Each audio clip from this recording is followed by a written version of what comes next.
Welcome back to the driveway, where I'm continuing to work on the perpetual Miata project on a quest to make it better than it already is. In case you missed the last episode, I already took apart all the rear brakes and uprights, giving the uprights a bit of a restoration, replacing the wheel bearings and hubs. What I didn't show is that I've also taken off the control arms. I'll get into that more in a future episode, but for now it got me thinking. While I'm at it, I might as well do the differential bushings, which is kind of a pain in the butt, but it's a good time to do it right now while everything's out, so let's take a look at it. One of the unique things that makes the Miata great is that the rear diff is actually rigidly connected to the engine and transmission by this big support piece called a power plant frame. So we're going to have to detach it from that girder, essentially.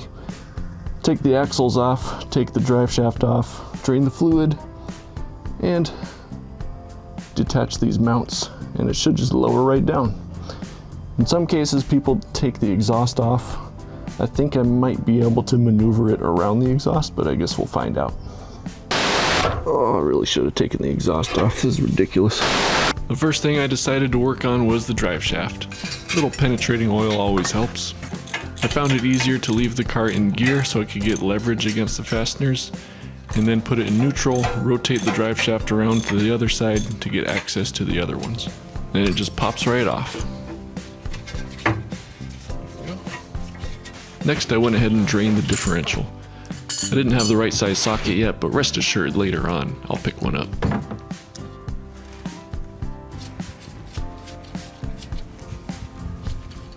The next step was to remove the axles. This is pretty easy on the early 1.6 cars because they're just bolted on.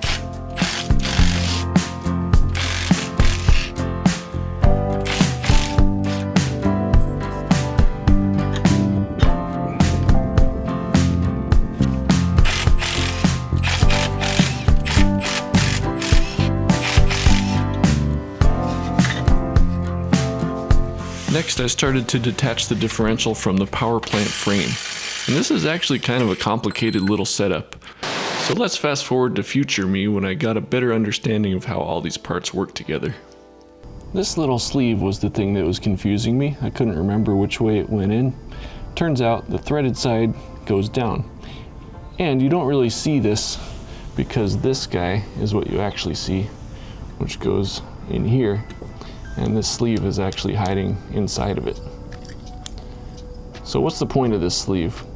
Well, it turns out the job of this sleeve, as I put this in here, is to lock in this top spacer, which, if you remember, these go into and press in the top of the power plant frame, which, by the way, this thing goes a certain way. You can see those marks from the press-in fittings. And on the bottom there's these little reliefs, so the reliefs go down.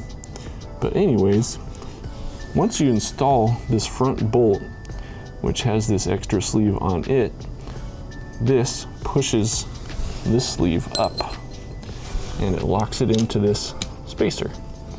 So that gives it alignment, probably makes it stronger. But the thing is, when you're removing all this stuff, this could get stuck in this position even once you remove the bolt. So that's why it's threaded. They built in a way for you to get that out. So imagine that's inside here. What you do, as it says in the manual, is you thread in a little M6 bolt into here to jam this so it can't spin, while you thread in a big M14 bolt into the bottom of it. Then once you do that, you can pull that bolt down, which will unlock it from this upper spacer so you can get this out, allowing you to remove the diff. So yeah, finally get it. Now this thing is just an additional spacer that goes underneath like that. And by the way, looking at the bottom side of this thing, you can see there's a built-in sleeve here that locks in this bottom spacer, which is why I couldn't just hammer it out from the side. It's caught in there. So I'm pretty sure the right way to remove this whole thing is to unlock the top spacer, get that out, and then you should have enough wiggle room to either get the whole diff out with this still on, or maybe it gives you enough space so you can, you know, unbolt this and unlock it from that. With all of that explained by my wiser future self, here's what really happened. After pulling the bolts, the next logical step was to knock out this fitting that's in the bottom of the power plant frame, which locks into the bottom spacer on the diff.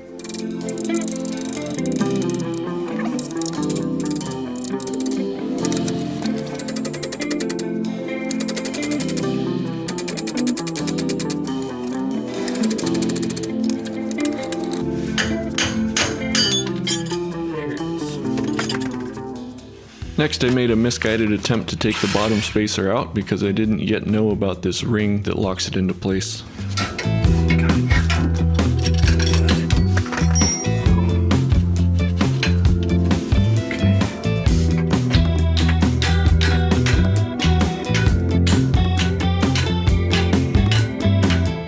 The first step to removing the top spacer is to thread back in these long bolts a little bit and hammer on them to tap out the pressed in threaded fittings at the top of the power plant frame.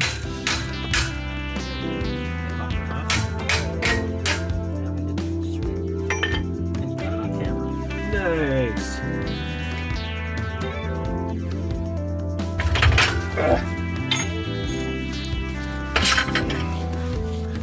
What I should have done at this point was try to remove the top spacer, but instead I messed around for a while before finally bringing the jack in so I could support it and remove the side mounts.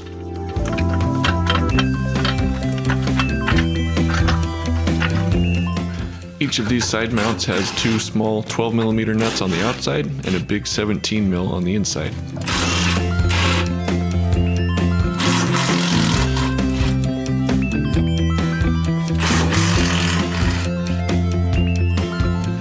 At this point, the diff was separated from the car, but I still had to separate it from the power plant frame.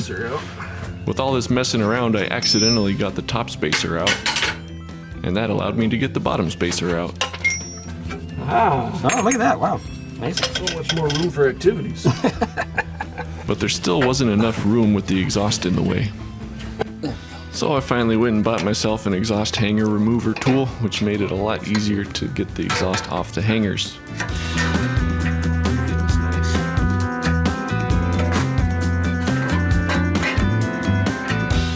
I briefly tried to take the whole back section of the exhaust off, but it's still original and these two nuts on the catalytic converter are so stuck, I decided just to leave it alone. I would recommend taking the exhaust off if you can though, because this made it a lot more annoying to deal with.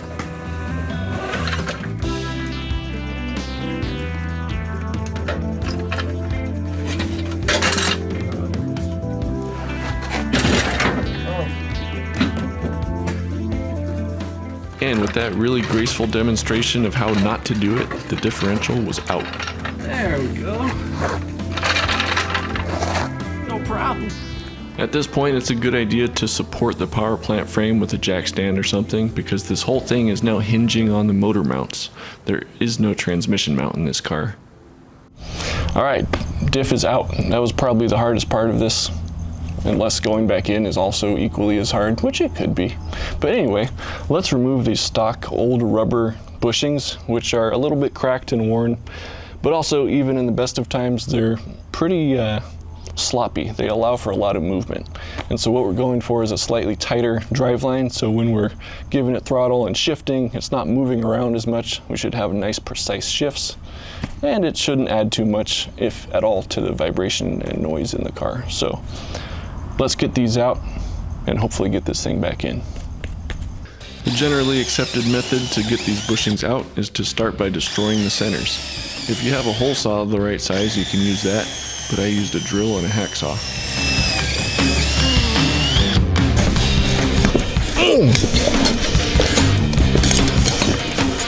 Oh yeah. To dirt.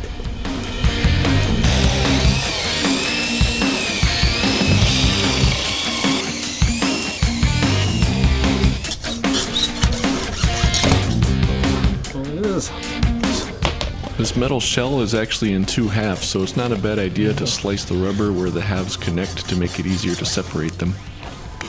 Then it was just a very slow process of hammering out these bushing shells, trying to avoid scarring the aluminum diff housing.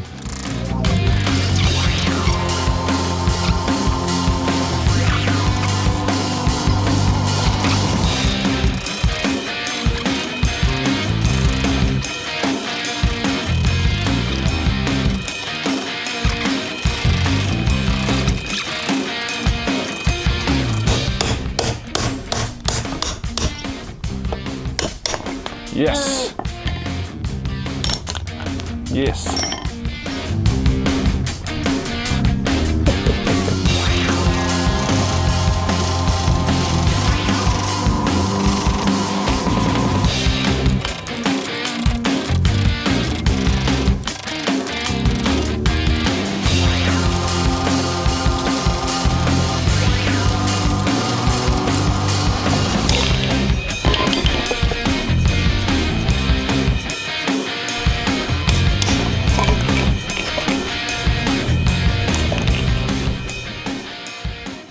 Okay, I've been spending some time cleaning up the diff just to make it look nicer, cleaning up these rubber mounts. So now it's time to talk about what bushings I'm going to use. I'm going to use these ones from SuperPro. What I like about these, they seem to be very thoughtfully designed. They will use the rubber tips on these old mounts, unlike a lot of other polyurethane mounts where you're supposed to chop off all these little nubbins. So it's kind of nice that we can keep those. And these are designed to fit really nicely into them. Oh, I also like that these are a softer polyurethane, so they're not going to be very harsh. They shouldn't really transmit any more vibration and noise into the chassis, and yet they're a lot firmer than the old rubber mounts, so we should still get all the benefits of harder mounts, hopefully without the drawbacks. They come with grease, so I'm just going to clean up these bores a little bit. I did scar them a little bit. I'm a little bummed about that because I thought I was being careful, but smooth them out a little bit, use the grease, install these, and we should be ready to put it back in the car. Hello, Scotch-Brite, my old friend. I've come to clean with you again. You're just the right amount of gritty. I bought you when I went to the city. And the cleaning that I'm doing in my driveway, I'll do it my way. So buy me a pack of Scotch-Brite. Okay, here goes something. Definitely gonna want gloves with this because this grease is gnarly, sticky stuff. So I'm just gonna smear it basically on everything, inside the bore, on the sleeve, all over the bushings. Just get everything nice and coated, and we'll just see how this goes.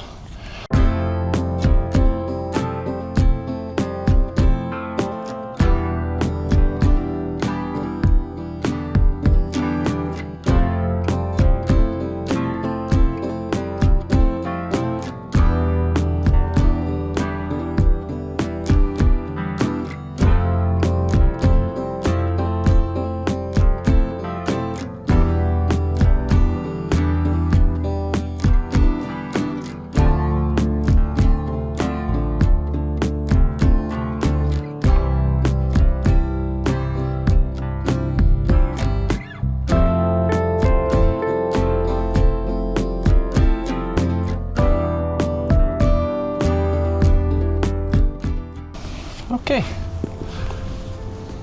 bushings are in. Now this is ready to go back in the car, but maybe I'll do that when it's daylight. Go ahead and get this back in.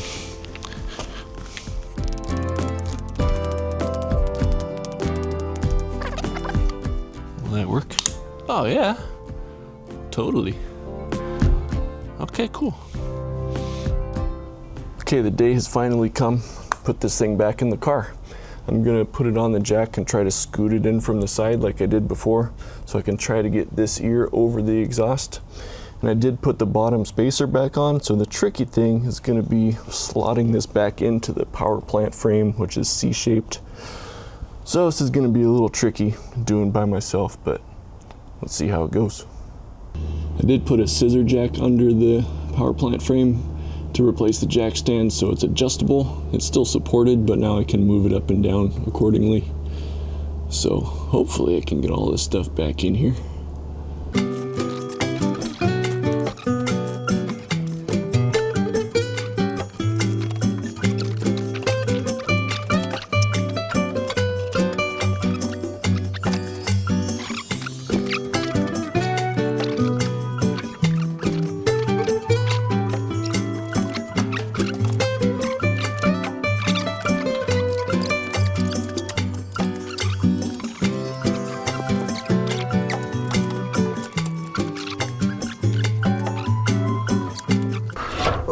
Probably should have taken the exhaust off. This is ridiculous.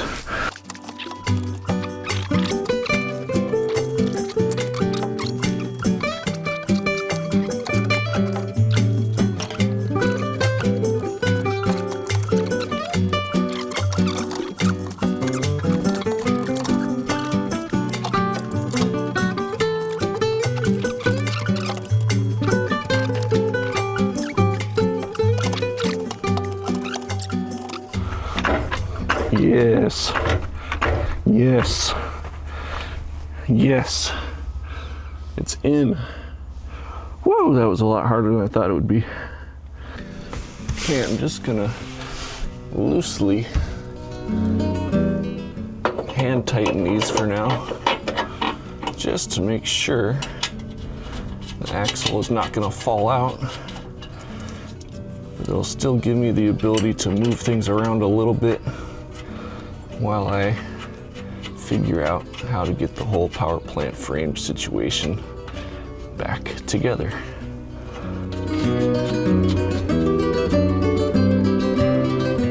That's on enough now.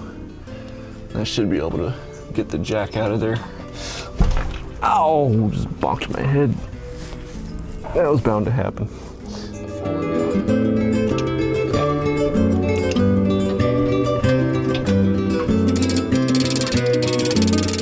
I used a big punch to help realign the power plant frame while I hammered this fitting back in.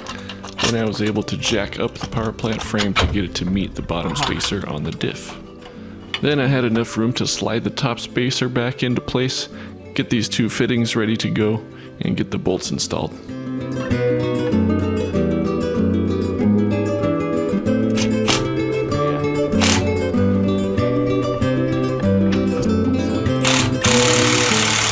Now I just need to torque everything up.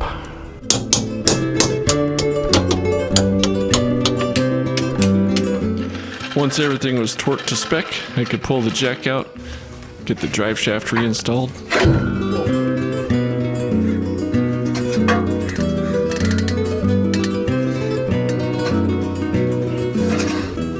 and fill up the diff with some fresh fluid.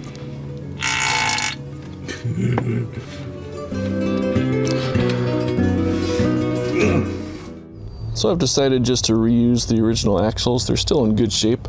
I cleaned them up a bit, scrubbed them, degreased them, wire wheeled off the spindle area, and then I coated all the bare metal with some fluid film, coated the rubber with some gummiflage, and they came out pretty good.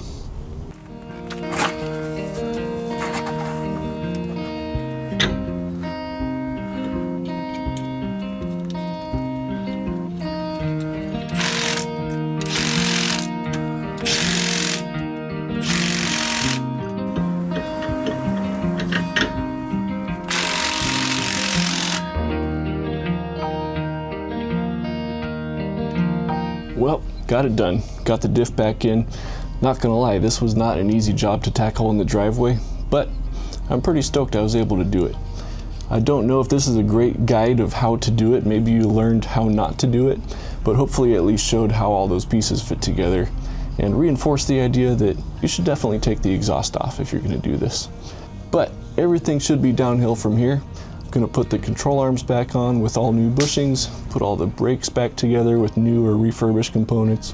It's gonna be clean and pretty, and then I can drop it back on the ground and go for a drive. But that's gonna have to wait for the next episode because I am tired. But we'll get into it next time. So stay tuned. Thanks for watching.